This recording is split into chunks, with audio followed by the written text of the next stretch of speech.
में status story में माँ के साथ जो हमारा फोटो होगा वो अपलोड मार के नीचे अभी तक डाल ही दिया होगा हैप्पी मदर्स डे करके। स्टेटस स्टोरी में दिखने लग गए हैं अभी सारे जो व्हाट्सएप स्टेटस स्टोरीज है वो भर गई है हम सब की।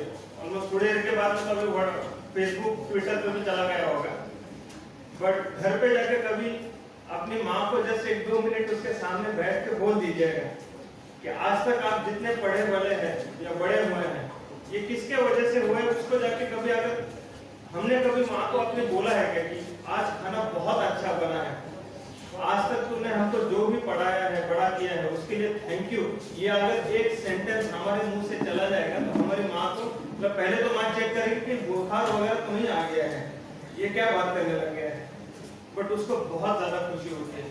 हमें होता क्या है आजकल की सोशल मीडिया की जनरेशन में हम लोग ये भूल गए हैं कि फेस टू फेस बात करना बहुत ज्यादा इंपॉर्टेंट होता है। हमें सामने वाले के बारे में, हमारी अपनी माँ के बारे में, हम फादर के बारे में जो राय है या जो प्यार है उसको मुंह के सामने अगर हम 2 मिनट के लिए उसको फेस टू फेस बताते हैं, thank you so much for whatever you have done till now, आज तक तुमने मेरे लिए जो भी कुछ किया है उसके लिए मैं बहुत ज्यादा थैंक यू शुक्रगुजार हूँ। माँ को बहुत उसका पूरा दिन खुशी में चला जाएगा।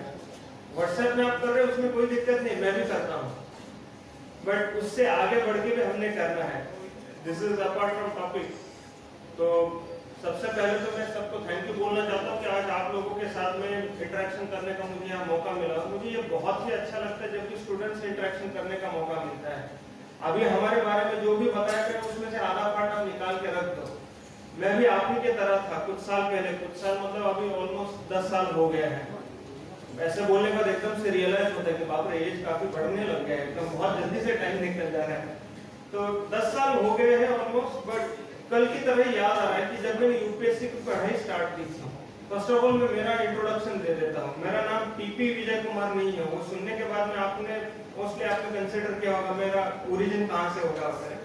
मेरा नाम लिखा जाता है ठुबे प्रतीक विजय कुमार। मराठी हूँ मैं, महाराष्ट्र से। तो मराठी में सरनेम फर्स्ट आता है, फिर फर्स्ट नेम आता है एंड देन मिडिल नेम आता है। तो Vijay Kumar is my father's name. तो बट लिखने की वजह से सब लोग वो टीपी विजय कुमार, तो हमारे फादर के ही नाम से आपको बुलाया जाता है most of the time, training time से।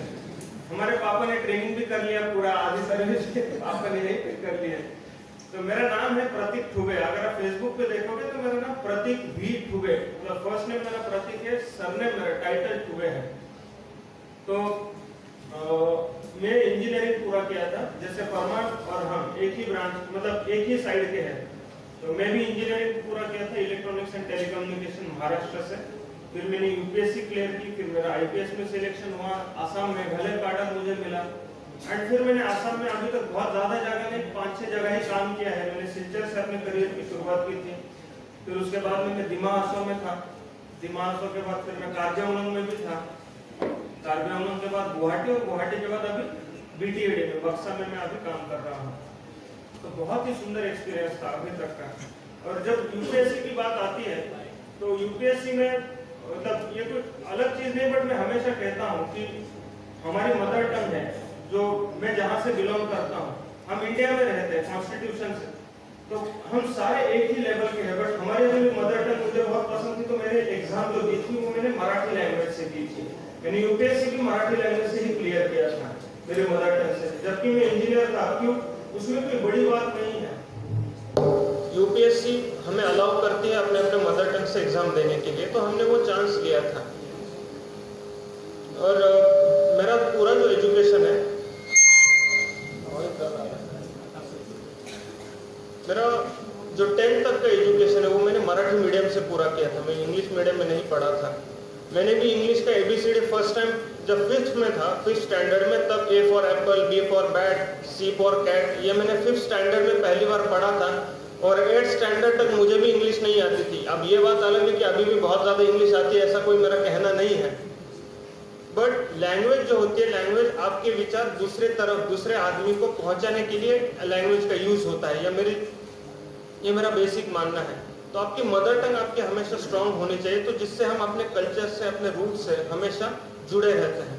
अब आसाम में भी आने के बाद में आंखों में हम सीख ही रहे हैं।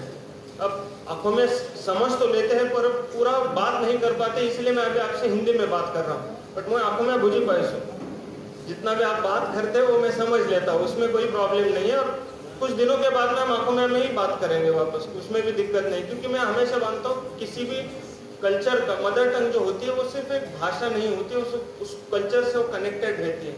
और ये बहुत सारे जो भाषा शास्त्र वाले लोग हैं उन्होंने भी कहा कि जिसकी मदर टंग अच्छी स्ट्रांग है वो कोई दूसरी नई भाषा भी आराम से सीख सकता है। और मैं हमेशा देखता हूँ कि रूरल, मेरा भी जो प्राइमरी एजुकेशन हुआ था वो एकदम रूरल एरिया में होता है। जिला परिषद का स्कूल होता है महाराष्ट्र में, जेडपी के स्कूल होते हैं, वहां पे मेरा एजुकेशन हुआ था, प्राइमरी एजुकेशन। तो जब भी मैं स्टूडेंट्स को मिलता हूँ, स्पेशली रूरल एरियाज हो या बाकी जगह से हो, मेरा यही कहना होता है कि अगर मैं ये कर सकता हूँ, फरमान ये कर सकता है, तो आप भी आराम से कर सकते हो। इसमें कोई बहुत डिफिकल्ट चीज नहीं होती। एक टेक्निक होता है, एक पढ़ाई का एक ढंग होता है, अपनी लाइकिंग होती है, बट ये सब एग्जाम देने से पहले हमने खुद को पूछना है। मैं हमेशा जो देखता हूँ कि खुद को पहचानना हमने ज्यादा सीखना चाहिए। हमारे एजुकेशन सिस्टम का मैं एक फेल्योर मानता हूँ एक तरीके से। हमारे एजुकेशन सिस्टम ने आज तक किसी स्टूडेंट को ये नहीं पूछा कि तुम्हें कौन सा सब्जेक्ट अच्छा लगता है, तुम्हें कौन सा सब्जेक्ट डिफिकल्ट जाता है। और एक आध सब्जेक्ट अगर डिफिकल्ट जाता है तो वो सब्जेक्ट डिफिकल्ट क्यों जा रहा है, तुम्हें क्यों प्रॉब्लम आ रहा है।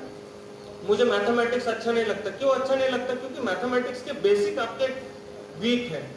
और ऐसे मैं तो खुद कभी ये नहीं मानता हूँ कि कोई एक आदमी एक हर सब्जेक्ट में बहुत ज्यादा एक्सपर्ट होता है और कोई एक सब्जेक्ट में, हम कभी कभार बोलते हैं कि मुझे मैथमेटिक्स समझ में नहीं आता है, मुझे हिस्ट्री बिल्कुल पसंद नहीं है, क्योंकि आज तक हमें हिस्ट्री में इंटरेस्ट लेना कैसे ये किसी ने सिखाया ही नहीं। मैथमेटिक्स में इंटरेस्ट कैसे लेना किसी ने सिखाया नहीं। और उसके जब बेसिक्स हमारे वीक रह जाते हैं तो उसके बाद में उस सब्जेक्ट को हम टालना शुरू कर देते हैं, क्योंकि वो सब्जेक्ट का जब भी क्लास होता है, हमें कोई सवाल पूछता है, हम अपना मुंह छुपा लेते हैं, मुझे ना जवाब पूछ रहे, मुझे तो आता नहीं। चार लोगों के बीच में अगर मैं जवाब नहीं दे पाया, अगर उसने भी देख लिया कि मुझे कुछ नहीं आता है, तो मेरा कैसे होगा? तो वो प्रॉब्लम रहता है। तो वो हमारा इंफीरियरिटी कॉम्प्लेक्स उस सब्जेक्ट में हो जाता है। फिर हम धीरे धीरे बोलने लगते हैं कि ये सब्जेक्ट मुझे पसंद नहीं है। अगर आपको मैथमेटिक्स के ट्रिग्नोमेट्री सॉल्व करना है, आपको ट्रिपल इंटीग्रेशन देखना है, डबल इंटीग्रेशन सॉल्व करना है, तो फर्स्ट ऑफ ऑल आपको a + b bracket square is equal to a² + 2ab + b² ये पता होना चाहिए। ये आपको 6th स्टैंडर्ड या 7th स्टैंडर्ड में सिखाया जाता है। अगर हमारे 5th 6th 7th स्टैंडर्ड के ही बेसिक वीक रह जाते हैं तो हम 10th का मैथमेटिक्स नहीं कर पाते हैं। फिर हम कितने भी ट्यूशन ही क्यों ना लगा ले या कितने भी गाइड क्यों ना पढ़ ले। तो हमेशा याद रखना है कि हमारा वीक सब्जेक्ट वीक क्यों है, ये हमने ध्यान देना है। ये हमारे एजुकेशन सिस्टम ने आज तक हमें कभी पूछा ही नहीं कि तुम्हारा एक आधा सब्जेक्ट क्यों पीछे रह जाता है। ये लड़का बोर्ड एग्जाम में आ गया, इसका रैंक आ गया। अभी बोर्ड एग्जाम का रैंक का सिस्टम असम में है या नहीं मुझे याद नहीं, पता नहीं है अभी भी। First ranker, second ranker 10th exam में महाराष्ट्र में अभी बंद कर दिया है। हमारे टाइम में हुआ करता था। तो हमारे टाइम में स्कॉलर बनने का जो एक बेंचमार्क रहता था, वो बेंचमार्क रहता था कि ये मेरिट बोर्ड में इसका नंबर आ गया है। तो आप कितना अच्छे से पढ़ाई करते हो, आपको कितना समझ में आता है, ये सब बाद में। आपका रैंक वहां पे है और एग्जाम में हमें पता है कि पिछले 5-6 साल के एग्जाम पेपर अगर हम पढ़ लेंगे तो उसमें से 50-60% तो रिपीट होना ही है। तो आप रट्टा मार के पास हो जाओ। 3 इडियट्स में जो बताया था रट्टा मार मेथड से बहुत बार पास हो जाते हैं। बट कोई हमें ये नहीं सिखाता कि पढ़ाई करनी क्यों है, हिस्ट्री पढ़नी क्यों है, मैथमेटिक्स क्यों पढ़ना है, सोशियोलॉजी क्यों पढ़ना है, ज्योग्राफी क्यों पढ़ना है। हमें बोरिंग लगता है क्योंकि सेकेंड वर्ल्ड वॉर में क्या हुआ तो उससे मुझे क्या फर्क पड़ता है। हम सोचते हैं वो हिटलर ने कितने लोगों को मारा, मुझे क्या फर्क पड़ता है। वो सेकेंड वर्ल्ड वॉर शुरू क्यों हुआ, फर्स्ट वर्ल्ड वॉर शुरू क्यों हुआ, पंडित नेहरू ने क्या कहा, सरदार वल्लभ भाई पटेल ने क्या कहा, 1947 में क्या हुआ, हमें कोई लेना देना नहीं होता, क्योंकि किसी ने अभी तक बताया नहीं कि वो है क्या। अभी तक हमको किसी ने ये नहीं बताया कि जो हमारा कॉन्स्टिट्यूशन है, कॉन्स्टिट्यूशन होता कैसे। कॉन्स्टिट्यूशन नाम का कोई एक बुक है या कोई रिटन कन्वेंशन जैसा है, ये एग्जैक्टली क्या है। एकदम फर्स्ट पेज में प्रीएम्बल होता है कॉन्स्टिट्यूशन का, देखा है, वी द पीपल लिखा हुआ रहता है। वी द पीपल जब मैंने पहली बार पढ़ा तो मुझे स्वदेश मूवी याद आ गया। स्वदेश मूवी देखा है किसी ने? मूवी देखा करो यार, बीच बीच में अच्छा रहता है, थोड़ा ना आदमी फ्री रहता है थोड़ा सा। तो स्वदेश मूवी के नीचे उसका सबटाइटल हुआ करता था we the people. We the people पहली बार मैंने स्वदेश में डिटेल में देखा, जबकि मेरे प्रीएम्बल में फर्स्ट 3 वर्ड्स वही है, वी द पीपल। बट ये हमको अभी तक किसी ने हमारे एजुकेशन सिस्टम में बैठ के पढ़ाया नहीं था कि वी द पीपल क्या है, इंडियन नेस क्या है। वो जब मैंने यूपीएससी के लिए पॉलिटी का स्टडी शुरू किया और जब कॉन्स्टिट्यूशन पढ़ना शुरू किया तब पता चला कि इंडियन नेस का फीलिंग क्या होता है। मैं इंडियन हूँ इसका मतलब एग्जैक्टली क्या है। इंडियन नाम का कोई जीन तो नहीं है। हमारा जो ब्लड ग्रुप होता है उसमें AB पॉजिटिव इंडियन ऐसा लिखा रहता है क्या? O positive Indian, B positive Indian ऐसा तो नहीं लिखा रहता है। फिर इंडियननेस है क्या? सोच में होता है, और वो सोच तब डेवलप होती है जब हम कॉन्स्टिट्यूशन पढ़ते हैं। हमें एग्जैक्टली पता लगता है कि इस देश के मालिक हम हैं मतलब क्या है। ये तो डायलॉग हो गया कि इस देश के मालिक हम हैं, अरे मालिक है मतलब क्या है। वो कॉन्स्टिट्यूशन हमने कितने लोगों ने अभी तक प्रिएम्बल पढ़ा है, कितने लोगों ने समझा है कि देश क्या है। हम बोलते ये मेरा संविधानिक अधिकार है, फंडामेंटल राइट है, उसमें उसका अगला चैप्टर फंडामेंटल ड्यूटीज भी है। हमने पढ़ा है फंडामेंटल राइट्स हमारे क्या है? एक पेज है, एक पेज पढ़ा है हमने? नहीं पढ़ा है। फंडामेंटल ड्यूटीज हमने किसी ने पढ़ी है हमारी as an Indian, as a citizen? नहीं पढ़ी है। डायरेक्टिव प्रिंसिपल्स हमने कितने लोगों ने पढ़े हैं? नहीं पढ़े हैं। हम लोग बोलते तुम पढ़ो और हमको बताओ। तो इसी के वजह से हम जो बोलते हैं कि एजुकेशन का मतलब सिर्फ मार्क्स लाना नहीं होता है। एजुकेशन का मतलब होता है सीखना, नॉलेज बढ़ाना, विजडम बढ़ाना। कि मैं स्त्रीवाद, फेमिनिज्म पे बहुत आर्टिकल्स पढ़ते हैं, बट फेमिनिज्म पे आर्टिकल्स पढ़ के अगर मेरी शादी में मैं डाउरी लूं, अरे अभी तो यूपीएससी क्लियर हो गया हूं, अभी तो डाउरी लेना है, अभी तो रेट बढ़ गया हमारा। अगर डाउरी लूंगा तो पॉलिटिकल साइंस में इंडिया में फर्स्ट आके भी मेरा यूज क्या है? एजुकेशन का मतलब आपके बिहेवियर में चेंज आना। ये अभी तक हमको किसी ने सिखाया नहीं हमारे एजुकेशन सिस्टम में। हमारे एजुकेशन सिस्टम ने हमको पूछा नहीं है कि तुम्हें कौन सी साइड अच्छी लगती है, तो इसलिए हम खुद को कभी जानते ही नहीं है। मुझे यूपीएससी क्यों देना है? वो लाल बत्ती, अभी तो लाल बत्ती चली गई है, वो बत्ती की गाड़ी हमको चाहिए, हमको 10 बॉडीगार्ड चाहिए, बड़ा बंगला चाहिए, हमको घर में 10-12 नौकर चाकर चाहिए। किस लिए चाहिए यूपीएससी? किस लिए पार करना है? ये सब छोड़ दो 2 मिनट के लिए। तुम्हें क्या अच्छा लगता है ये तुमने खुद को कभी पूछा है? तुमने इंजीनियरिंग क्यों किया? तुम साइंस के लिए क्यों गए? तुम आर्ट्स क्यों तुमने चूज किया? क्यों तुमने कॉमर्स चूज किया? क्यों तुम यूपीएससी देना चाहते हो? क्यों आईएएस बनना चाहते हो? क्यों आईपीएस बनना चाहते हो? क्यों आईआरएस बनना चाहते हो? यूपीएससी से कम 28-29 टाइप के पोस्ट निकलते हैं। आईएएस आईपीएस तो सिर्फ 2 पोस्ट है। आईएफएस होता है, इंडियन फॉरेस्ट सर्विस होता है, उसमें इंडियन रेवेन्यू सर्विस होता है, इंडियन रेलवे अकाउंट सर्विस होता है, डिफेंस अकाउंट सर्विस होता है, बहुत सारे सर्विसेज है। आईएएस आईपीएस आपको सामने दिखते हैं इसीलिए आपको पता है, या मूवीज में आता है, that is why you know it. But उससे ज्यादा मुझे कौन सी सर्विस चाहिए या मैं कौन सी सर्विस को ज्यादा दे पाऊंगा, ये करने के लिए फर्स्ट ऑफ ऑल अपने खुद का पढ़ाई करना जरूरी है। खुद का पढ़ाई मतलब खुद की भी पढ़ाई और खुद से करने की पढ़ाई। खुद की पढ़ाई का मतलब है मैंने खुद को जानना है, self knowledge of the self, कि मुझे कौन सा टॉपिक अच्छा लगता है, मुझे कौन सी सर्विस अच्छी लगती है, मेरी हॉबीज क्या क्या है। आप जब इसको स्वॉट एनालिसिस बहुत बार बोलते हैं, SWOT, ये भी आपने पढ़ा होगा कहीं ना कहीं। स्वॉट analysis, strength, weakness, opportunity and threats. मेरी स्ट्रेंथ क्या है, मेरी वीकनेस क्या है, और जो मेरी स्ट्रेंथ है उसी अनुसार मैंने अपना करियर चूज करना है। देशभक्ति के लिए सिर्फ आईएएस आईपीएस ही होना है ऐसे कोई जरूरत नहीं है। विवेकानंद आईएएस आईपीएस थे क्या? APJ Abdul Kalam IAS IPS थे? नहीं थे। क्या थे वो? एक हमेशा याद रखो, जो मुझे जो पता चला है, जो अभी तक के मेरे छोटे से लाइफ में मैंने देखा हुआ है, कि आप खुद को जानो, पहले समझो, और फिर उसके हिसाब से अपना करियर चूज करो। कोई भी करियर हो, आपने आपको खुद के जान के, आप कौन सी एरिया में स्ट्रेंथ है, कौन से एरिया में आपका वीकनेस है, जान के आप जो भी करियर चूज करते हो in your own chosen way of life, career में आप टॉप पे चले जाना है। जो भी करोगे उसमें टॉप में जाना है। अगर मेरा गाड़ी का मैं मैकेनिक हूँ तो मेरा मैकेनिक में इतने अच्छे क्वालिटी का होना चाहिए कि मेरे एरिया में गाड़ी अगर खराब होती है तो मैं ठीक ठाक करके दूंगा, 2 नंबरी पैसा उससे नहीं कमाऊंगा, जितना खर्चा वो उतना ही लूंगा, और ऑनेस्टली काम करूंगा।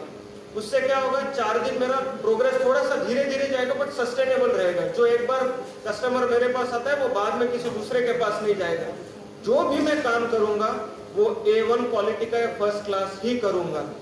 तो भले वो मेरा कोई दूसरा एक करियर हो, या कोई भी बिजनेस हो, या यूपीएससी की पढ़ाई हो, और एज एन ऑफिसर काम करने के चांस हो, क्योंकि ऑफिसर, अब फॉर एग्जांपल मैं आईपीएस बन गया और मन आईएएस बन गया, हमारे पहले के भी ऑफिसर हुए।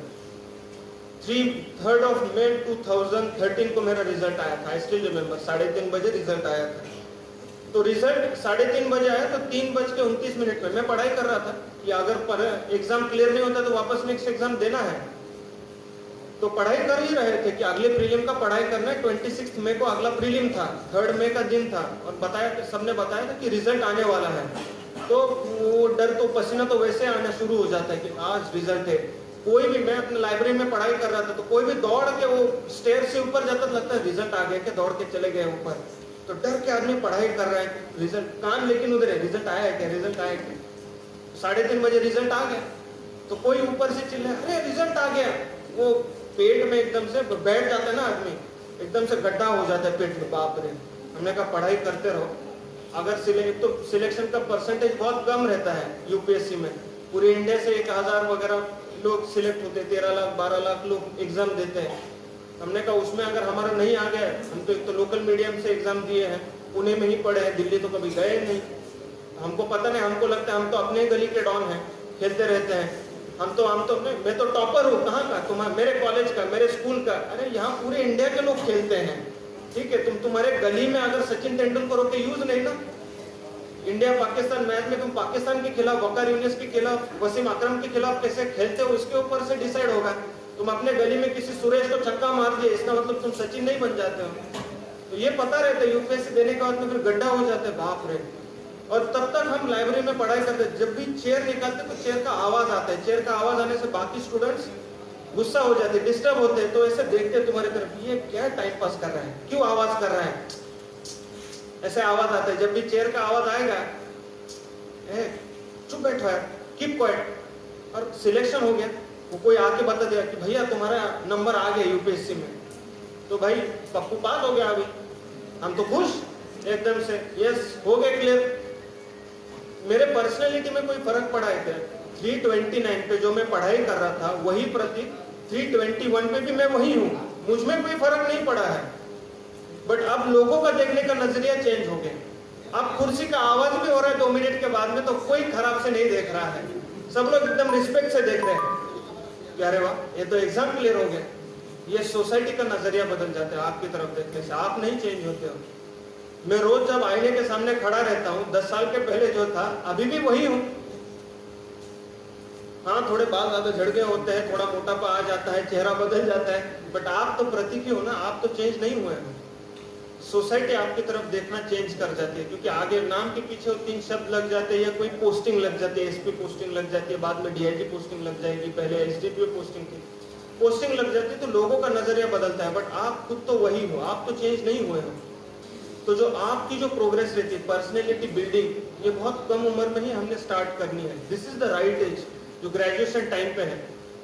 अभी हम सोच सकते हैं, समझ सकते हैं, अभी हम हमारे देश का पंतप्रधान चूज कर सकते हैं, अभी हम अपने स्टेट का सीएम चूज कर सकते हैं, अभी हम हमारे पंचायत का चीफ चूज कर सकते हैं। हम उतने ही हमारे लोकशाही में कैपेबल है जितना कोई एक बड़ा आदमी रहता है। कि किसी एक बड़े बिजनेसमैन का वोट तुम्हारे मेरे वोट के इतना ही इंपॉर्टेंट है। Now we are capable enough, the system trust us with the future of the country. इस देश का भविष्य हमारे आपके हाथ में है। इतना अगर हम पे ट्रस्ट करते तो now we are capable enough. Now we should know कि मेरी स्ट्रेंथ क्या है, मेरी वीकनेसेस क्या है, मुझे कौन सी चीज अच्छी लगती है। कोई मेरा दोस्त यूपीएससी दे रहा है इसलिए मैं यूपीएससी दे रहा हूँ क्या? ये खुद को पूछ लो। क्या मैं सिर्फ वो लाल बत्ती की गाड़ी देख के यूपीएससी दे रहा हूँ क्या? क्या वो पीएसओ देख के, बॉडीगार्ड देख के मैं एग्जाम दे रहा हूँ? क्या वो तामझाम देख के मैं एग्जाम दे रहा हूँ? अगर मैं वो तामझाम देख के एग्जाम दे रहा हूँ तो कल मेरा जब सिलेक्शन हो जाएगा, मैं किसी दूसरे स्टेट में पोस्टिंग हो जाएगी, तो मेरा तामझाम देखने के लिए मेरा आजू बाजू का लोग किधर है? आज महाराष्ट्र से मेरी माँ आके मेरा तामझाम तो नहीं देख रही है। तो अगर तामझाम देख के मैं इस एग्जाम में आ रहा हूँ और कहीं ऐसी जगह पोस्टिंग हो जहाँ आपका तामझाम कोई आपके वहां का नहीं देख पा रहा है, तो फिर आपका मोटिवेशन खत्म हो जाता है। तो किसी भी एग्जाम से पहले उस एग्जाम का मोटिवेशन क्या है आपका, वो इंपॉर्टेंट है। जो भी आपको करियर करना है, नॉट नेसेसरी सिर्फ यूपीएससी हो या एपीएससी हो, कोई भी करियर हो, कोई भी जॉब हो, बट पहले ये खुद को पूछो कि इस जॉब से मुझे मेंटल सेटिस्फेक्शन मिलता है क्या? ये काम करके मुझे सेटिस्फेक्शन मिलता है, कि रात की नींद ठीक से आती है, कि मुझे मजा आता है क्या काम करने के लिए। अगर मैं जॉब शुरू होते ही देख रहा हूँ कि आज ऑफिस कितने बजे शुरू होगा, और शुरू होने के बाद में अगर संडे नाइट को मुझे लगने लगे, संडे शाम को, अरे यार कल ऑफिस है, वापस वही बोरिंग शुरू हो गया काम, तो समझ लो ये जॉब में मुझे मजा नहीं आ रहा है।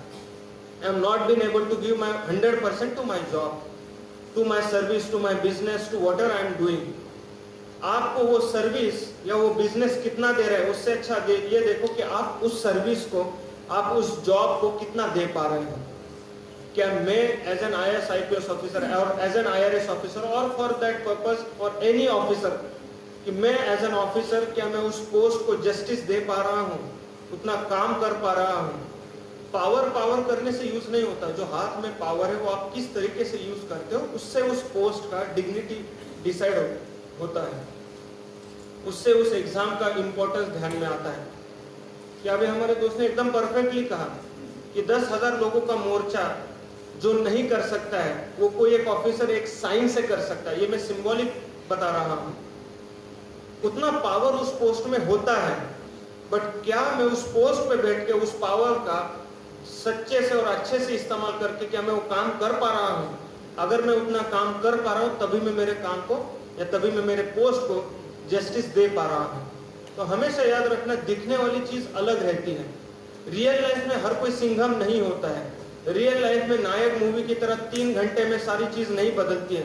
सो क्या इसका मतलब हमने चीजें बदलनी नहीं है? नहीं, जो चीज सालों से बनती है उसको बदलने में भी टाइम लगता है। हम और आप बदल सकते हैं। और ये सिर्फ सिस्टम की बात नहीं है। फेमिनिज्म जैसे हम पढ़ते हैं, सिर्फ मैं करप्शन की बात नहीं कर रहा हूँ, सिस्टम की बात नहीं कर रहा हूँ, मैं हमारे लोकल सोसाइटी की भी बात करता हूँ। कि मेरा पॉलिटिकल साइंस मेरा ऑप्शनल सब्जेक्ट था यूपीएससी में। मैं पॉलिटिकल साइंस जब पढ़ता था, भले मैंने इंजीनियरिंग किया हो, बट हिस्ट्री और पॉलिटिकल साइंस था मेरा सब्जेक्ट। और पॉलिटिकल साइंस में मैं फेमिनिज्म और एक चैप्टर था जिसमें 60 मार्क्स का क्वेश्चन आता था। सो मेरे लिए अगर फेमिनिज्म, स्त्रीवाद सिर्फ 60 मार्क्स का सब्जेक्ट हो जाएगा तो मेरे लिए वो यूपीएससी का पर्पस ही डिफीट हो जाता है। यूपीएससी का मेन पर्पस आपको एग्जाम क्लियर करवाना नहीं है। यूपीएससी का मेन पर्पस एग्जाम क्लियर के जब आप ऑफिसर बनते हो तो वो ऑफिसर बनने के बाद में आपकी जो पर्सनैलिटी होनी चाहिए, उतना मैच्योरिटी और उतना सीजननेस आप में आया है नहीं आया है जो उस पढ़ाई से आता है। तो स्त्रीवाद मेरे लिए सिर्फ 60 मार्क्स का क्वेश्चन नहीं होना है। मैं जब वो पढ़ता हूँ स्त्रीवाद, फेमिनिज्म, तब मैंने सोचना है कि मैं मेरे घर में मेरी माँ के साथ कैसे बिहेव करता हूँ, मेरे पिताजी मेरे माँ के साथ में कैसे बिहेव करते हैं, क्या मैं मेरी बहन को, मेरी माँ को बराबर का दर्जा देता हूँ क्या। ये वो पढ़ाई से एक्सपेक्टेड है कि आदमी का खुद के लाइफ में वो इनकलकेट करना, इंक्लूड करना। जब तक मैं ये नहीं करता हूँ मेरी पढ़ाई अधूरी है। मेरे पढ़ाई से सिर्फ मैं मार्क्स कमा रहा हूँ, नॉलेज नहीं कमा रहा हूँ। नॉलेज तभी कमा पाओगे जब आप इम्प्लीमेंट करना शुरू करोगे। हम सब बोलते हैं अभी, पहले इतना स्त्री पुरुष भेदभाव बचा है कि मैं लड़कों से पूछ रहा हूँ, बचा है? क्या लगता है? हाँ या ना बोल दो, मैं उठा के नहीं पूछ रहा हूँ किसी को। नहीं लगा है ना? जब आप साइकिल पे जा रहे होते हो या गाड़ी पे जा रहे होते हो, किसी लड़की ने आपको ओवरटेक कर दिया, ईगो हर्ट होता है क्या? नहीं होता है? क्या बात, नहीं होता है तो बहुत ही अच्छी चीज है। खुद के अंदर को पूछो कि अगर हमारा दोस्त साइकिल पे जा रहा था, हमें भी याद है, हमने भी किया है कि हम साइकिल पे जा रहे हैं और कोई स्कूटी से एक लड़की ने ओवरटेक कर दिया। अब पुणे में तो बहुत ज्यादा सड़कें हैं तो सिग्नल भी होता है, तो आप जाके चेस कर सकते हो वहां पे कि आपको ओवरटेक कर दे, तो आपका ईगो हर्ट हो जाता है। अरे मुझे ओवरटेक किया, आप डबल स्पीड से साइकिल मार के गाड़ी भगा के उसके आगे जाके तब ईगो शांत होगा, आप ठीक है। ये अगर कहीं बैक इन में खुद से सवाल पूछना है, किसी को हमें कुछ नहीं प्रूव करना है। अगर ये ऐसा हमारे मन में आता है सवाल, तो समझ लो कि अभी भी स्त्री पुरुष भेदभाव कम नहीं हुआ है। हमारे दिमाग में कभी भी अभी भी सना हुआ है कि शादी के बाद में अगर हम बोलते हैं अपनी वाइफ को कि नहीं तुमने घर संभालो, मैं ऑफिस संभालता हूँ, अगर दोनों ने समझ बूझ के अगर डिवीजन ऑफ वर्क किया है तो बात अलग है।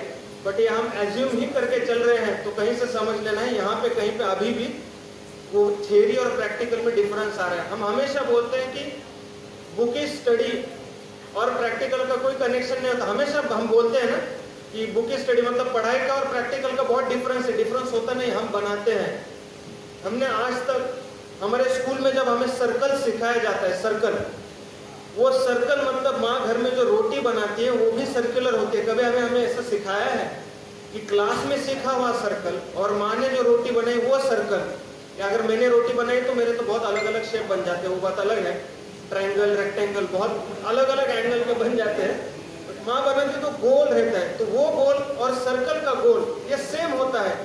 ये प्रैक्टिकल हमको कभी आज तक किसी ने सिखाया नहीं एजुकेशन सिस्टम में। जब ये सीखते हो तब मजा आता है, तब मैथमेटिक्स बोरिंग नहीं होता है। जब मैं हिस्ट्री सीखता हूँ और अगर वो हिस्ट्री मैं अपनी खुद की हिस्ट्री समझ के सीखता हूँ तब हिस्ट्री कभी भी बोरिंग नहीं होती है। वो हिस्ट्री अगर मैं समझता हूँ तो अगर वो हिस्ट्री में मेरी हिस्ट्री समझ के पढ़ता हूँ तब मुझे समझ में आता है। मैंने सीखना है कि सेकेंड वर्ल्ड वॉर में क्या हुआ था, क्यों, तो मुझे ये वर्ल्ड मेरा है, मुझे पता होना चाहिए बाहर के वर्ल्ड में क्या होता है। अगर कोई जर्मन आदमी आपके सामने आता है, आते हैं सर्विसेज में हर जगह के लोग आते हैं। फॉर एग्जाम्पल कोई फॉरेन टूरिस्ट आते हैं ना अपने यहाँ पे, फॉरेन टूरिस्ट फॉर एग्जाम्पल मानस में आया है, आप भी घूमने गए हो, एंड जस्ट ही सेड कि आई एम फ्रॉम जर्मनी, तो हमें ये तो फर्स्ट ऑफ ऑल ये तो नहीं समझ में कि जर्मनी कहाँ, ये ढूंढने का ये नौबत नहीं आनी चाहिए। हमें पता होना जर्मनी है कहाँ पे, वर्ल्ड मैप। एजुकेटेड तो हम सारे हैं।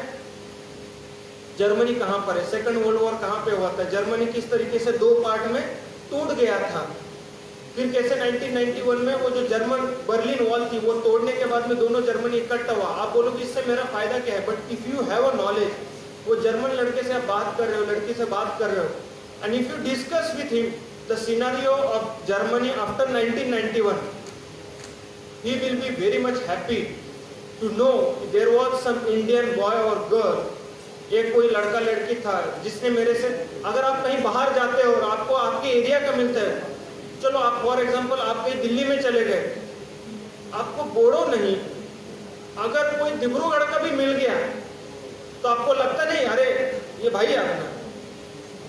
जब आप बाहर निकलते हो, दैट सेंस ऑफ बिलोंगिंगनेस, हमें अच्छा लगता है हमारे एरिया का अगर कोई बात करता है, तो that sense of belongingness is always there. और नॉलेज जो होता है वो आपको हर जगह यूज होता है। जब आप इंडिया की हिस्ट्री पढ़ते हो, यू कम टू नो कि यहाँ पे कौन कौन रह चुके हैं, हमारी संस्कृति क्या है, उससे क्या लेना है क्या नहीं लेना है। We don't need to paint it in any colour, किसी जात धर्म के कलर में नहीं पढ़ना है, ऑब्जेक्टिवली सीखना है हिस्ट्री को कि मेरे इस एरिया में क्या हुआ है।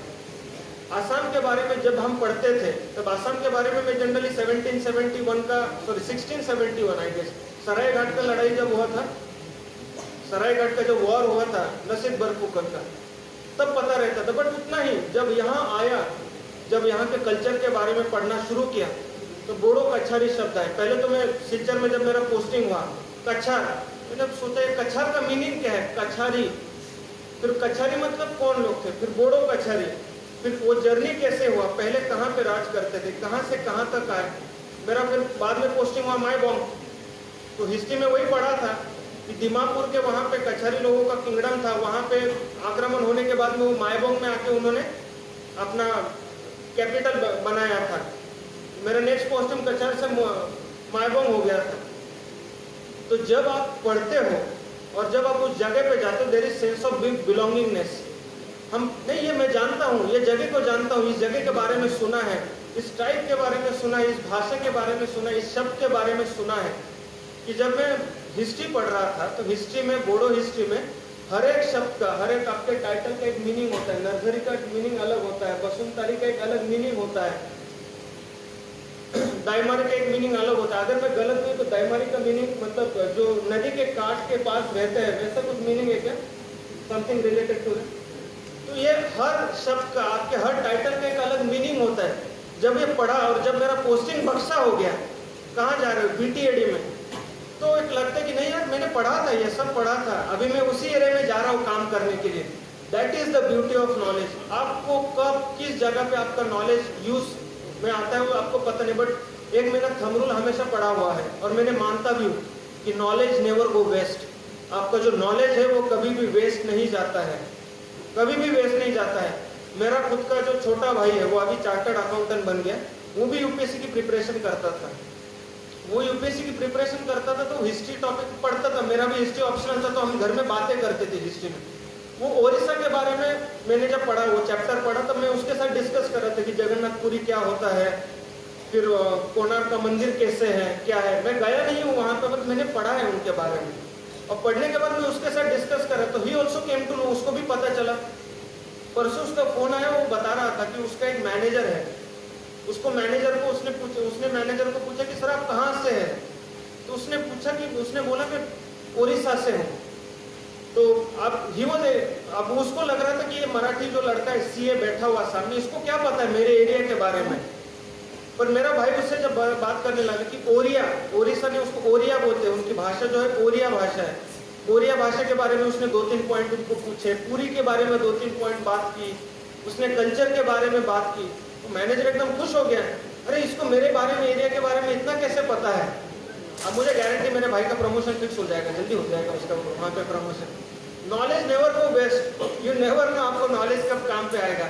और नॉलेज जब आपके पास होती है तब आप 4 लोगों के साथ में डिस्कस कर सकते हो, आपको इंफीरियरिटी कॉम्प्लेक्स नहीं आता है, you know what you are saying. आप इकोनॉमिक्स पढ़ते हो यूपीएससी के टाइम पे, मैं इंजीनियर था, मुझे इकोनॉमिक्स का ई भी पता नहीं था। जब इकोनॉमिक्स का स्टडी शुरू किया, the same must be true with कि इकोनॉमिक्स पता नहीं था, तो हमको पेट्रोल का रेट कम ज्यादा होता है तो हम गाली गलौज करते थे सरकार को। बाद में पता चला पेट्रोल का rate, OPEC, Iran, Iraq, Saudi Arabia, पर बैरल डॉलर रेट, ये सब एक दूसरे से कनेक्टेड है। It is not as simple as what we think, हमें जितना लगता है उतना सिंपल नहीं है इकोनॉमिक्स। इनडायरेक्ट टैक्सेस क्या होता है, देश की इकोनॉमी कैसे चलती है, इंटरनेशनल पॉलिटिक्स कैसे चलता है। अगर यूएस और चाइना एक दूसरे से झगड़ रहे हैं तो वो क्यों झगड़ रहे हैं, उसके पीछे इकोनॉमिक रीजंस क्या है, उनका ट्रेड वॉर क्या चल रहा है, ये हमें समझ में आने लगता है। जो हम रोज पेपर पढ़ते हैं, पेपर में एक इकोनॉमिक्स का पेज रहता है जिसमें repo rate, reverse repo rate कम हुआ है, ज्यादा हुआ, आरबीआई ने क्या बोला, वो लिखा रहता है। हम जनरली वो पेज क्या करते हैं, पलट देते हैं।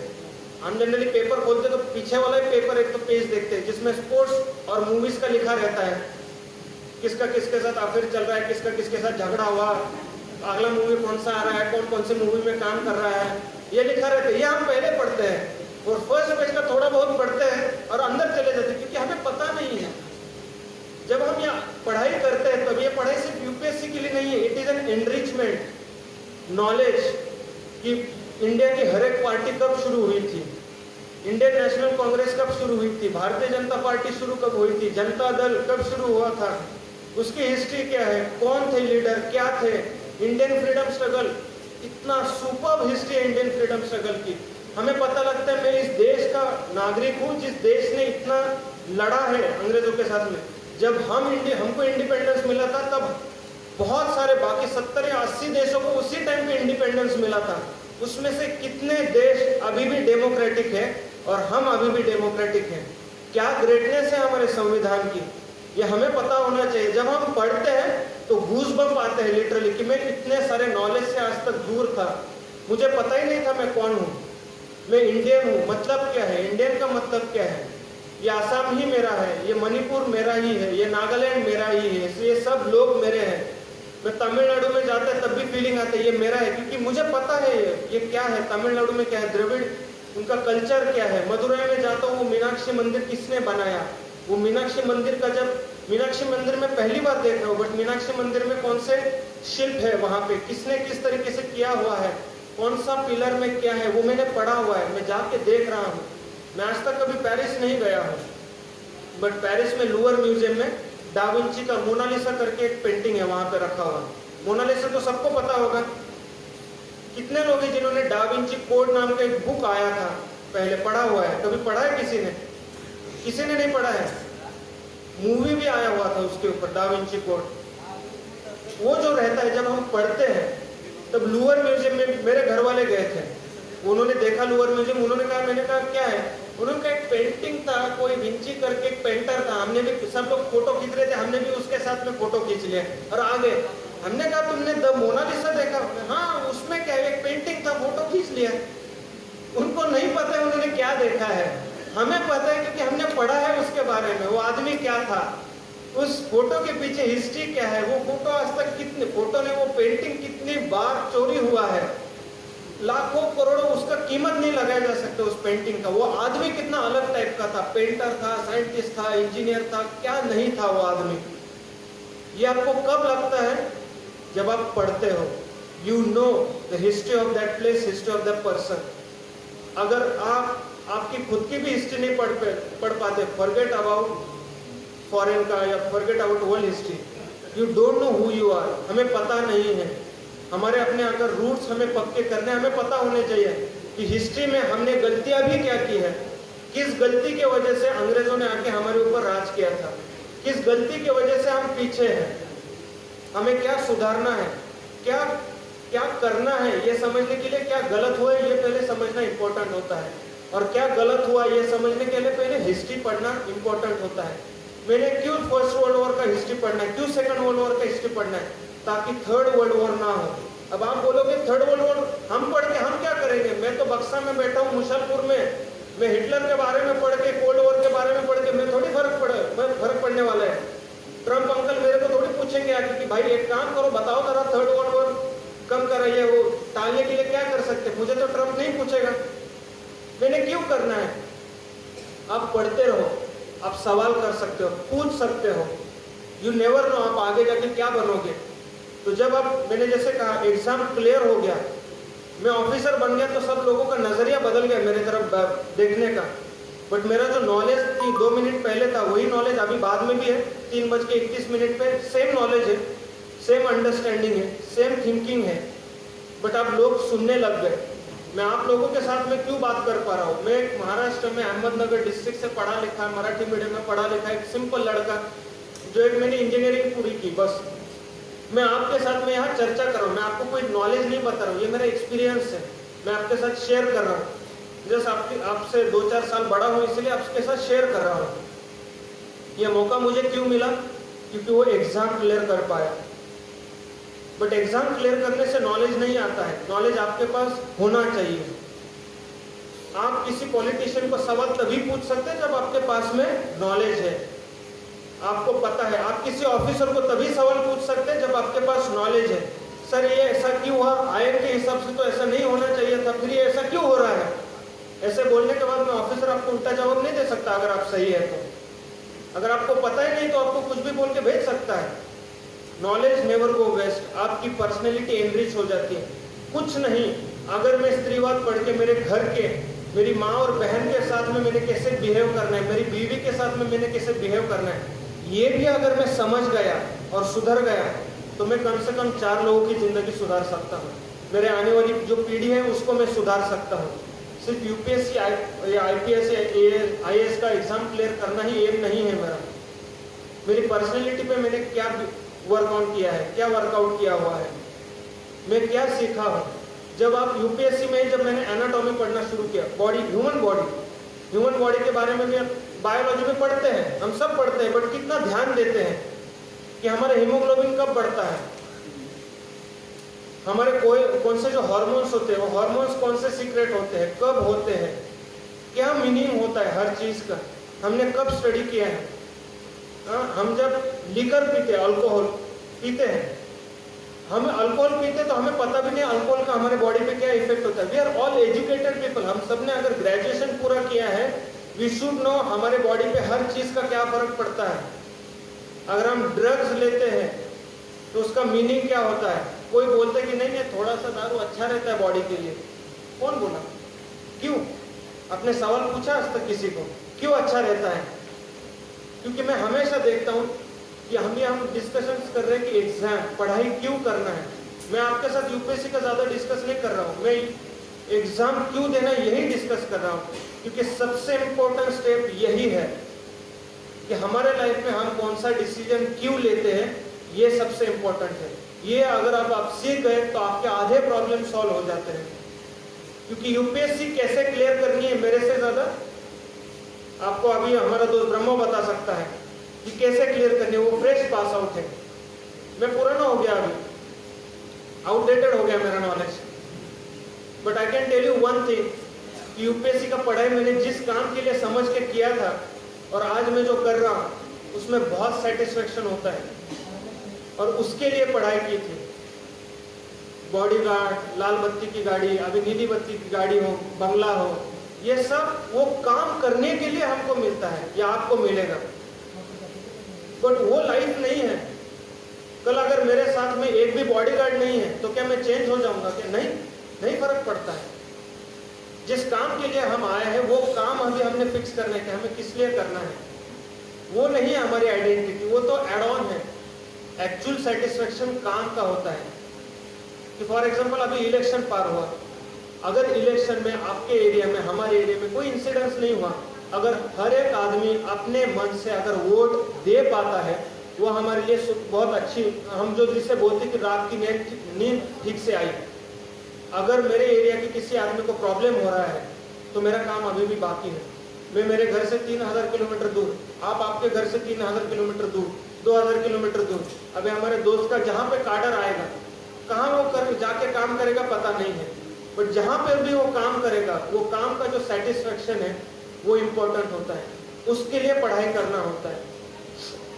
तो मेरा आज का बेसिकली आपसे मिलने का रीजन ही वही है कि आपको बाहर कोई भी क्लास बता देगा कौन से बुक्स पढ़ने हैं, कितना घंटा पढ़ाई करना है, बट ये कोई नहीं बताएगा कि क्यों पढ़ाई करना है, किस लिए पढ़ाई करना है, किस चीज़ को सर दिमाग में रख के पढ़ाई करना है, और पढ़ाई करने से सेटिस्फेक्शन क्यों मिलता है।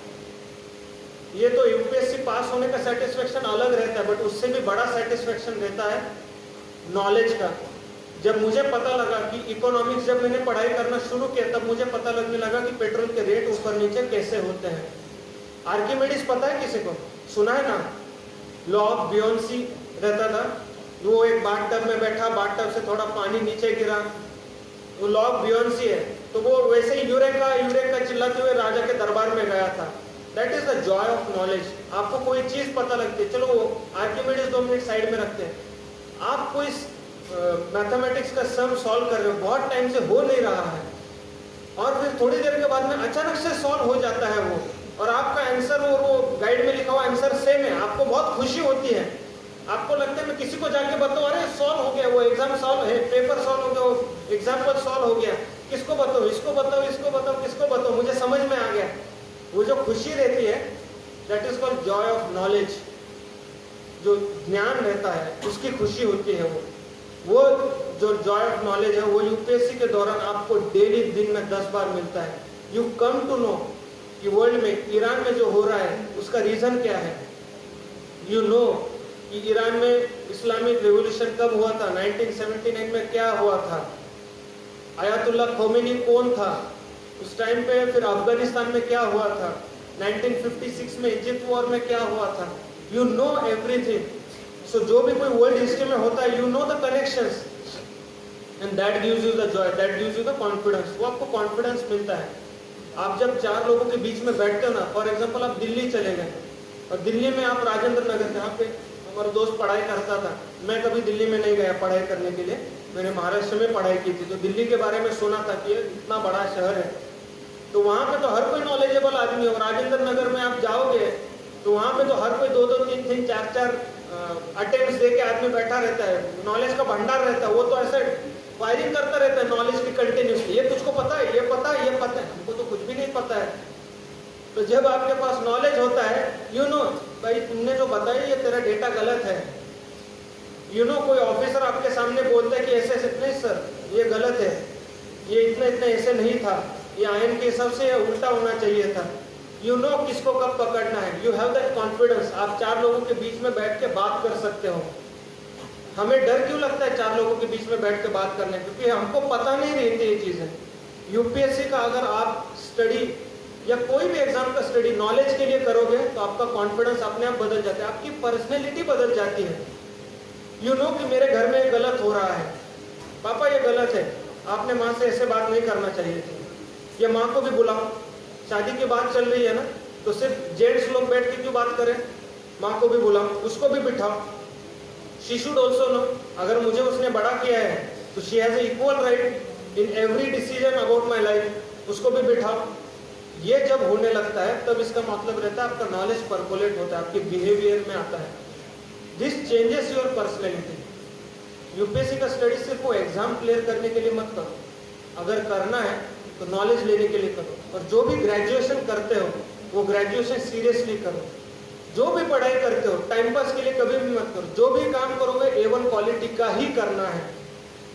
अगर आप बीएससी कर रहे हो, बीए कर रहे हो, बीकॉम कर रहे हो, बीई कर रहे हो, बीटेक कर रहे हो, एमबीबीएस कर रहे हो, इट डजंट मैटर तुम क्या कर रहे हो। अगर आप आपके फील्ड में एक्सपर्ट हो तो आप हमेशा डिमांड में रहोगे। अगर आप पॉलिटिकल साइंस के एमए कर लिए हो और आपको इंटरनेशनल पॉलिटिक्स या इंटरनल पॉलिटिक्स, इंटरनल सिक्योरिटी, ये सारे टॉपिक्स पे अगर आप एक्सपर्ट हो, थीसिस लिखा है, तो आप किसी भी पॉलिटिकल पार्टी हो या किसी भी गवर्नमेंट के थिंक टैंक में आपको ज्यादा डिमांड रहेगी, ना कि आईएएस आईपीएस से भी ज्यादा आपकी डिमांड रहेगी। Your importance is decided by your knowledge. जो भी पढ़ाई करो, 10th की एग्जाम दे रहे हो, 12th की एग्जाम दे रहे हो, सीरियसली पढ़ाई करके दो। जस्ट पास करना है, बीए को तो बाहर डिमांड नहीं है कि आई करके बीए करके, नहीं। अपना अपना नॉलेज अच्छे से रखोगे तो यूपीएससी क्लियर करने में द फर्स्ट स्टेप इज आपका ग्रेजुएशन कौन से फील्ड का है। If your graduation is nice, properly आपने किया हुआ है, नॉलेजेबल हो आप, तो आपको पढ़ाई करने में आपको बूस्ट मिलता है। आपको पता है कि आपका अल्टरनेट करियर स्ट्रांग है बिकॉज तुम्हारा ग्रेजुएशन अच्छा हुआ है, you are confident about your knowledge, तो आपको डर कम लगता है। डर तो सभी को लगता है, पसीना सबको आता है। वो ड्यू का ऐड है ना, ये माउंटेन ड्यू का। तुम लोग टीवी नहीं देखते हो क्या? यूपीएससी का मतलब ये नहीं है कि मूवी नहीं देखना है, गाना नहीं देखना है, सिर्फ पढ़ाई करना है। अच्छे अच्छे मूवीज भी देखा करो, लाइक परस्यूट ऑफ हैप्पीनेस करके एक इंग्लिश मूवी था। अब वो तुम कोई बोल सकते हैं सर मुझे इंग्लिश नहीं समझ में आता है, नीचे सबटाइटल भी आता है, परस्यूट ऑफ हैप्पीनेस। चलो इंग्लिश मूवी छोड़ दो, आनंद मूवी देखा है किसी ने? राजेश खन्ना का मूवी है पुराना, आनंद देखा है किसी ने? नहीं देखा है तो बहुत बड़ी चीज को मिस कर रहे हो। एक मूवी है आनंद करके, राजेश खन्ना को, वो जाके देखो। एक डायलॉग है ना, बाबू मोशाय जिंदगी बड़ी होनी चाहिए, लंबी नहीं बड़ी होनी चाहिए। ये डायलॉग उस मूवी का डायलॉग है राजेश खन्ना का। अमिताभ बच्चन का फर्स्ट मूवी है, ऐसा कंसिडर करो। इतना सुंदर मूवी है, वो मूवी देख के पता लगता है कि जिंदगी जीते कैसे है, खुशी से। राजेश खन्ना को पता रहता है कि उसको ट्यूमर है, कैंसर है, वो मरने वाला है कुछ दिन के बाद, बट स्टिल बाकी लोग सीरियस होते हैं, वो खुशी से रहता है, वो जाते वक्त भी खुशी से जाता है। बहुत सुंदर मूवी है। अगर हम अच्छे मूवीज, हम यूपीएससी के टाइम पे हम हमारे टीचर को पूछते थे ऑब्वियसली एक एग्जाम होने के बाद में कि सर एक काम करो, हमको अच्छी अच्छी मूवीज बताओ जो देखनी चाहिए। आजकल बहुत घटिया मूवीज भी आती है जो सुसाइडल मूवीज देख के आदमी चकरा जाते, क्या देखा मैंने इतना टाइम वेस्ट करके।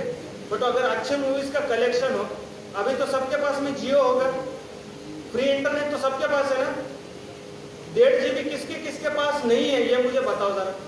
कोई है यहाँ पे जिसके पास 1.5 GB नहीं है दिन का फ्री का इंटरनेट? सबके पास है। और खुद को पूछो वो इंटरनेट हम किस लिए यूज करते हैं? पढ़ाई का आज तक कभी चेक किया है इंटरनेट पे, गूगल पे? करते हो तो बहुत अच्छी चीज है। कितना टाइम करते हो? दिन का 1.5 GB तो खत्म करते ही होंगे, मुझे गारंटी है। वो 1.5 GB में कितना GB पढ़ाई का यूज करते हो अभी तक बताओ। यूट्यूब में काम का वीडियो कितना देखा है पूछो, खुद को पूछ लो। नेटफ्लिक्स कितने लोग देखते हैं? अमेजॉन, हॉटस्टार तो देखते ही होंगे। हॉटस्टार देखता है कोई? हाथ ऊपर करो, उसमें शर्माने वाला बात नहीं है। बस एक दो हॉटस्टार नहीं देखते हो? आईपीएल भी नहीं देखते हो क्या? हॉटस्टार पे देखते होंगे। यूट्यूब कितने देखते हैं? सभी देखते हैं। शर्मा रहे तो हाथ नहीं ऊपर कर रहे हैं। अब जो नहीं देखते वो तो फिर बाबा आदम के जमाने का हो गया। फिर सब लोग देखते हैं। उसमें से काम की चीजें कितने देखते हैं? इंटरनेट पे होगा ये मूवी, 1 GB से कम ही साइज होगा उसका, देख सकते हो आराम से। अच्छी मूवीज देखा करो, अच्छे गाने सुना करो, एनरिचमेंट होती है। मैं बहुत बार हम लोग क्या करते हैं कि अगर किसी देश की सिचुएशन समझने तो उसके रिलेटेड कोई मूवी आता है वो भी हम देखते हैं। बहुत ऑस्कर जिस मूवीज को मिलता है वो मूवीज कभी देखा, वो जब देखते हो तो समझ में आता है कि बाकी जगह पर भी क्या चीजें चल रही है, कैसे चल रहा है। किसी एक सोसाइटी के ऊपर एक मूवी बनता है, वो देखनी चाहिए, तब हमें पता लगता है। लाइफ थोड़ी सी एनरिच रहती है। बाहर के वर्ल्ड में क्या चल रहा है पता रहता है, कॉन्फिडेंस ठीक रहता है आपका। तो अच्छी अच्छी चीज़ें करा करो। और सबसे इम्पोर्टेंट चीज़ जो मैं हमेशा मानता हूँ यंगस्टर्स ने करनी ही करनी है,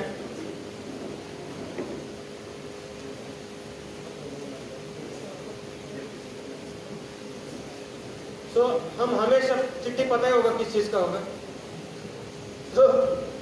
तो हमने हमेशा याद रखना है यंग एज में सबसे इम्पोर्टेंट चीज़ होता है तुम्हारा एक्सरसाइज और तुम्हारी बॉडी का ख्याल रखना। हमारी ये जो बॉडी है, हमारा जो शरीर है हमको मिला हुआ, ये सबसे इम्पोर्टेंट प्रॉपर्टी है हमारी। हम बहुत नसीब वाले हैं कि हमको दो हाथ पैर, दोनों आंखें अच्छी कंडीशन में मिली है। कभी बाहर जाके देखो जिनको प्रॉब्लम होता है, जिनको हम दिव्यांग का बोलते हैं, उनको तरफ देखने का और पता लगता है हम कितने लकी हैं। हम कंप्लेंट मास्टर रहते हैं, बहुत बार कंप्लेंट करते रहते हैं, बट देखो अपनी बॉडी हमें जो मिला है और हम उस बॉडी के साथ क्या कर रहे हैं। क्या हम कभी एक्सरसाइज करके ये सब ठीक रखते हैं? तुमने बहुत पैसे कमा लिए, तुम ऑफिसर बन गए, तुम बहुत बड़े लेवल के बन गए, बट जब तक आपका शरीर ठीक नहीं है आप कुछ भी काम ठीक से नहीं कर सकते। तो मेरा हमेशा कहना है सभी लड़कों से, सभी लड़कियों, सभी दोस्तों से मेरे, कि try to stay away from all kinds of addiction. अगर एडिक्शन करना है तो नॉलेज का या पढ़ाई का एडिक्शन करो, बाकी किसी चीज़ का एडिक्शन करने की जरूरत नहीं। Let me tell you from my own experience, liquor consumption, drugs, कोई ज़रूरत नहीं रहती है, और वो चीज़ें आप नहीं करते हो तो लाइफ में कुछ मिस नहीं करते हो। मार्क माई वर्ड्स, कुछ मिस नहीं करते हो। दूर रखो इन सब चीज़ों से खुद को, क्योंकि देश को ज़रूरत है, सबको ज़रूरत है। क्योंकि देश में जितने भी प्रॉब्लम है, मैंने पहले ही बताया था कि इस देश के असली मालिक हम लोग हैं। तो जैसे भी हो, कैसे भी हो, ये देश हमारा है। वो कुरकुरे का ऐड है ना, टेढ़ा है पर मेरा है, देश वैसा ही है। ये देश कैसा भी हो, ये एरिया कैसा भी हो, ये स्टेट कैसा भी हो, ये डिस्ट्रिक्ट कैसा भी हो, मेरा है। उसको सुधारने का जिम्मेदारी मेरे ऊपर ही है। ये अगर हम हर कोई अपने खुद से बोलने लगे तो हम यंग लोगों में बहुत ज़्यादा ताकत होती है। अगर हम एक साथ हो जाए, यंग लोगों की ताकत आसाम से ज़्यादा किसी स्टेट ने नहीं देखी आज तक। यंग स्टूडेंट्स क्या कर सकते हैं, इसका एग्जाम्पल आसाम है। हमें पता है हमारे पास कितनी ताकत है। अगर हम पॉजिटिवली खड़े हो जाए, अच्छे काम के लिए खड़े हो जाए, तो कोई ऐसी ताकत नहीं जो यंग स्टूडेंट्स को साइडलाइन करके आगे जा सके। हमारे हाथ में जो ताकत है वो हमने पॉजिटिव काम के लिए यूज करनी है और जिम्मेदारी लेनी है। ये एरिया मेरा है, मैं कहीं से भी आया हूँ, बट मैं जहाँ काम करता हूँ, मैं जिस स्टेट से आता हूँ, मैं जिस स्टेट में रह रहा हूँ, ये देश भी मेरा है, ये काम भी मेरा है, ये स्टेट भी मेरा है, ये डिस्ट्रिक्ट भी मेरा है। उसमें जो भी अच्छा करना है हमें मिल के करना है। तो मुझे गारंटी है कि ये हमारी लास्ट मीटिंग नहीं होगी। मैं फेसबुक पर भी हूँ, ट्विटर पर भी हूँ, इंटरनेट पे हूँ, ईमेल आप मुझे कर सकते हैं, फेसबुक पे मैसेज कर सकते हैं। जितना पॉसिबल होगा मैं उसको जवाब देते रहूँगा। मैं प्रॉमिस नहीं करता हूँ कि एक दिन में 2 दिन में इमीडिएटली जवाब दे पाऊँगा। जब भी फ्री होंगे हम 100% आपके साथ कम्युनिकेट करेंगे। आप बाकी अपने पदाधिकारियों से बात कर सकते हैं, आप हमारे ऑफिस आ सकते हैं, हम ज़रूर वहाँ पर भी मीटिंग कर सकते हैं। तो आपको आगे भी जाके अगर हम कहीं आपको मदद कर सकते हैं, we will be lucky, we will consider ourselves lucky if you could help you. अगर आपको मदद कर सके हम बहुत अच्छा पाएंगे। तो हम हमेशा ऐसे मिलते रहेंगे। हमारे ऑफिस के दरवाजे और घर के दरवाजे आपके लिए 24/7, लिटरली 24/7 खुले हैं। आपको किसी भी टाइप का, किसी भी अगर गाइडेंस का जरूरत हो, आप कभी भी हमें संपर्क कर सकते हैं। और मैं आशा करता हूं कि अभी हमारे 1-2 इस साल 2 लड़के सिलेक्ट हुए। इस क्राउड से मैक्सिमम लोग इस जगह आने के लिए मैं सबको शुभकामनाएं देता हूं और आज के लिए यहाँ पे रुकता हूँ। जय हिंद।